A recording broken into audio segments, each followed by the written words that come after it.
Yo guys, and welcome to a new video. Today I will be talking about highest to lowest.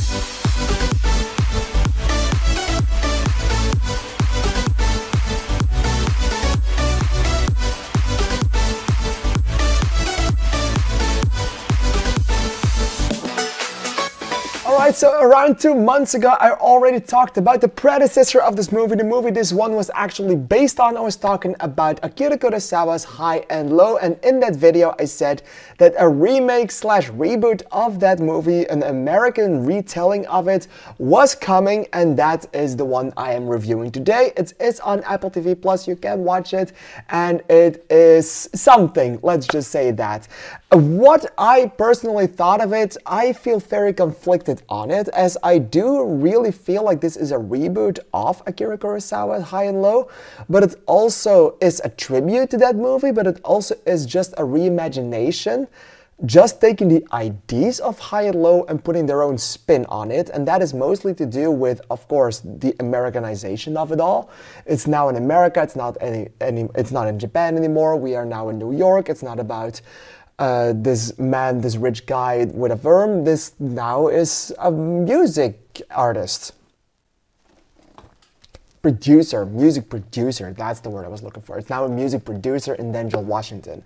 And in some ways, especially in that first half, they really try to get a lot in there to make it feel unique, to make it feel like it belongs in this time period instead of what they did before. So before you actually get to the kidnapping stuff, they are talking about TikTok, and they're talking about being famous online, and talking about how long you're on your phone and stuff. So they really try to reinvent it from taking place right now, and then you get to the Akira Kurosawa stuff with the kidnapping, and from that point on is the point where this movie was actually trying to win me over, and for some capacity it kind of did.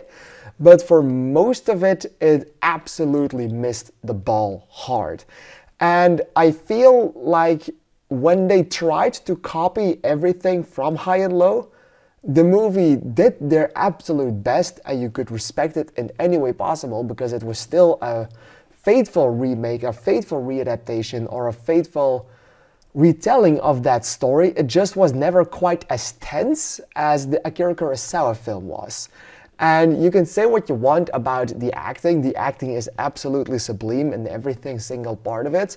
But every scene in the original movie in High and Low that was playing in the apartment was incredibly tense. Like them trying to figure out what is happening, how it is happening, and how they are going to solve this. They completely skipped all of that and just went to 20 minutes of this man being stubborn, basically. And that was really sad, because I thought, like, okay, they're taking their time with it. Maybe they're skipping some of the later parts of the movie just to have more of this tense apartment room scenes. But no, it's not that, because when the stubbornness is done, that scene is also done. That part of the movie is also just done, and we get to the second part of the movie, which in the original, again, was very tense because they were trying to find the money in the original, and in this one they try to do that as well, but they don't do it in a way for me that was appealing enough to like it, or just engaging enough to love it. It was still very well acted, but the story was very choppily edited, it was very choppily played, and it just did not make sense at any point, and a lot was happening, and it wasn't all that interesting, and you weren't even giving a shit about anyone being kidnapped or the kidnappers or anything else. The entire train sequence, which is incredibly tense as fuck in the original movie, is also kind of butchered in this, and they ended in a very generic and very Hollywoody way that just doesn't really work for me personally, and that was really sad. Top that all off with some very odd musical choices in the score that really threw me off. I really hated the score of this film, and they tried to use this music over every single scene, that the music is just never good. They tried to put the music over important dialogues. It's never good. Again, Denzel Washington and Jeffrey Wright are absolute monstrosities. They are awesome. They are perfect in this role. I love their performance.